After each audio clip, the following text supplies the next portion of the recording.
Crimson Desert has a lot of skills, with some of them being much more impactful over the course of your playthrough than others, so in this video I'll be showing you the best skill tree selections to unlock with your Abyss gears in Crimson Desert.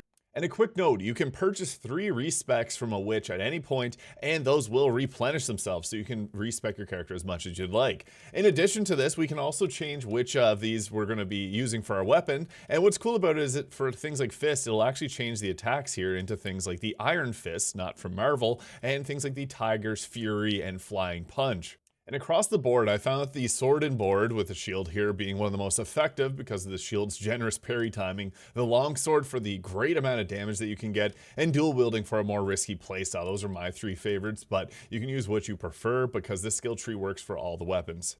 For a brief overview, however, there are some attacks that are just better than others. Forward slash here being a really good one. This is your right trigger or R2 attack. And if you're on PC, that's going to be the right mouse button versus your left mouse button, or if you're using the controller, the right bumper. This attack isn't really that great. It's more so if you don't have stamina. We're primarily going to be using that forward slash attack when in combat, mixing in things like turning slash, which I believe to be one of the most impactful abilities in the game. You probably noticed when you first got it how good this is, but another thing to note is this has a lot of invincibility frames, and it's great against a lot of boss fights where you want to get some damage in while you're kind of face tanking them with this skill. And another highly effective skill is a blinding flash finisher, which we'll get to.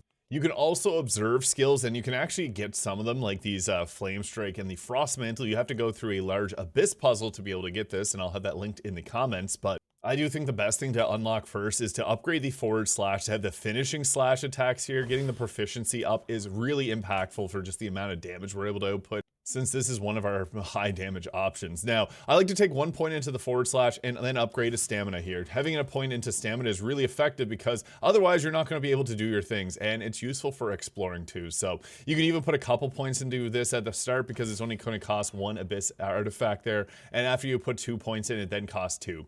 Afterwards, we're going to go into turning slash. Now, these are kind of our bread and butter attacks. You're going to want to use this when you have enough spirit, and when you run out of spirit, just hold the right trigger down.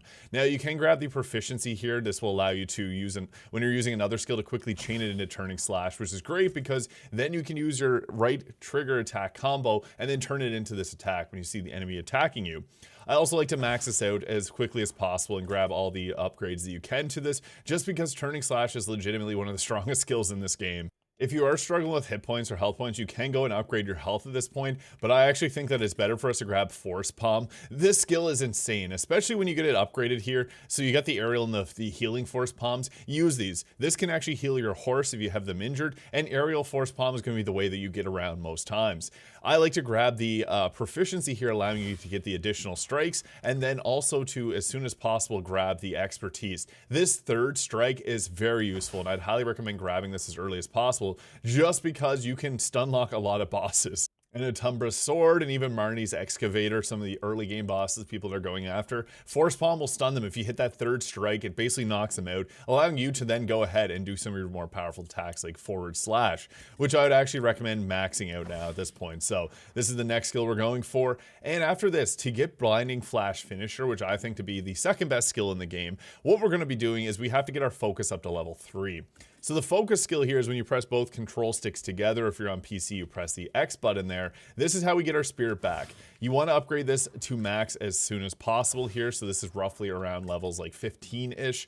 And whenever this is maxed out, we can then go and take the blinding flash finisher. And I'm going to show you what all this looks like here. After we grab a couple upgrades, I'd recommend grabbing a couple points into Spirit. This one also has a low cost too, so it's worth taking the 2 points. It will scale up to a second one right away, and then we can go ahead with 2 points into the health here to bring us straight to level 20. So boom, to finish off at level 20 here, we have 2 upgrades to stamina, health, and our spirit here. You can take the points out of your health and put them elsewhere if you don't find that you need it as much, if you like to spam food. But right now we got ourselves forward slash, turning slash maxed out, and blinding flash finisher. So we're an offensive powerhouse. So to show you what this looks like, blinding flash is when you go like this, it stuns them out of their attacks, so you have to press both the right and left bumper together. What's great about this is there are many bosses in the game that this just shuts down entirely, with some bosses not even being able to react whenever you do this attack, and it lets you, at the cost of your spirit, be able to do those multitude of attacks really quickly. So this can be a good way to just get in and engage with targets, and then you can follow up with your right trigger combo afterwards. Now, I do have some Abyss relics that are powering up my weapon at this point, so that's why you see the crows and stuff going there, but basically what we want to be doing is whenever we're engaging, we're going to use the use our turning slash here, so that's both the right and left triggers together, and then whenever you go ahead with that attack, it can actually give you the invincibility frames through some other enemies' attacks, which is super useful on a lot of bosses. Now, you'll also get relics later on that let you duplicate some of your attacks, which is great. If you're ever engaging a target one-on-one, that finisher there on the right trigger attack is super useful. After this, we can specialize in a few different areas. So I'm a big fan of the stab attack here because you can have it to ignore super armor, and you can even do a aerial attack. This one uses right trigger and the Y button to be able to do the attack. There's also marksmanship if you like arrows, and I actually will have a guide linked in the comments on how you can get infinite arrows if you want to do a build like that, which is honestly quite strong because you can use the evasive shot to basically just not be hit and continually keep damaging the enemy with your infinite arrows, and that does count poison and explosive arrows.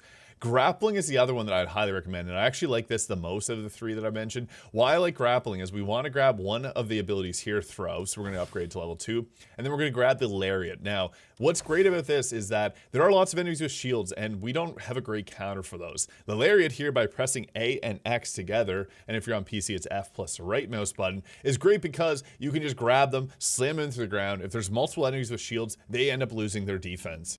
And you could alternatively grab points into the unarmed combat. I just didn't find this to be as effective as the grappling, which is super powerful, and even the marksman or the stab attack. But once we get to this point, we need some mobility. I would recommend grabbing the double jump skill here. It does use your spirit, but it is nice for some little cliffs and things like that. And then we're also going to want to grab the axiom force. So with the axiom aerial maneuver here, we can lock onto a target and then just press our jump button twice, and it's going to grappling hook and pull us into the area. This is really nice because there's many puzzles which can kind of be cheesed by using the axiom force. And another skill I'd highly recommend grabbing just for mobility purposes is the flight skill, and swift flight in particular. Pressing A will allow you to fly even quicker, and it's just a really useful skill for moving around. Now at this point, I think it's best to then go ahead and grab more stamina upgrades. I'd recommend grabbing 2 at this point. Stamina is our most valuable resource, so we want to have something like that very high. So I'd also recommend coming into the spirit tree here and grabbing the keen senses on the dodge here, as well as the parry. So these 2 I just found to be the most impactful, giving you a little bit of an extra boost. Which then takes us to a very interesting skill, Nature's Snare. Now this one may seem lackluster when you first look at it, but there's many bosses in this game where this is the only thing you can do to them. So basically what you do is you go into focus by pressing both control sticks, and then you start rotating your right control stick. You can see it here, the demonstration showing you is against the tanks there. Any of the tank bosses are kind of cheese this way, and there's no real other best way to deal with them because they'll just one-hit you most times. So this is great because we can use the Nature Snare, and also we can grab enemies and lock them in place, but we want to get Nature's Retribution. So basically you're going to go into this, start rotating your control stick, it'll grab projectiles, and you can then press the right control stick to fire them back. Again, there's a few bosses in this game that just get cheesed really easily by this, and I just recommend maxing this out just because of how useful this skill is. Nature's Echo is a tricky one here because you're going to find this naturally in the game, and at this point I'd also recommend putting your spirit up a couple more points just because we are starting to use things like our turning slash much more frequently, as well as our nature skills here. Well, I'm on the topic of usefulness. Force Current is something I didn't use for a while, but this is great against some of the puzzles. You don't have to take this, but if you're going against a puzzle where it requires you to like put something and lock it in place, like any of the batteries and things like that, you don't have to go in and punch them. You can just use the Force Current to do it manually. It's actually a pretty useful skill here. But you can respec it and take it for select missions if you want. At this point, I do think it's good to then go ahead and take our armed combat here. We're just going to upgrade this naturally just because this does have some skills that we will use. But again, we're going to want to not use these as much as possible. I actually don't like to take the quick swap here. Don't find it to be that effective. But we'll then throw in the stab attack as well, just because we can use this to break through any type of target that may have like shields and things like that. And it's just a very quick attack to come out, very low timing. You also have to use stab for a lot of puzzles in the game, so I just want to put that out there right now. We're talking about it, you can see the type of puzzle right there. Now another skill at this point in the game is spinning slash, and there's going to be a boss fight that gives you a relic that boosts it up, and I would recommend you put that on your weapon.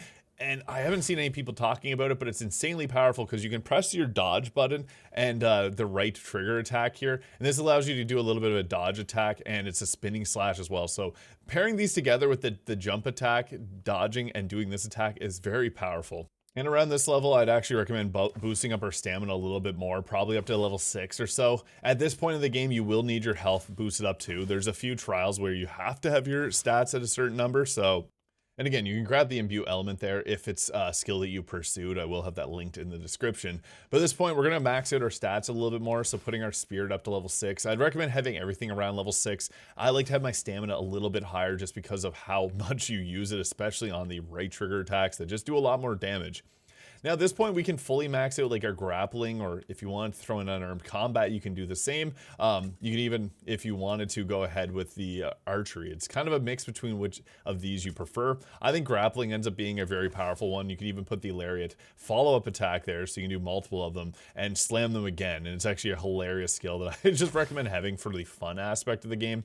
But it's also great, again, for shielded enemies. We can also then pick up points into our marksman here. Putting points into marksman is good, especially, I would recommend when you get the infinite arrows, but there are bosses in the late game where you kind of have to be using these skills, so I'd recommend throwing on like the evasive dodge here, and you can also go with proficiency to increase your speed and the expertise to shoot a second arrow there.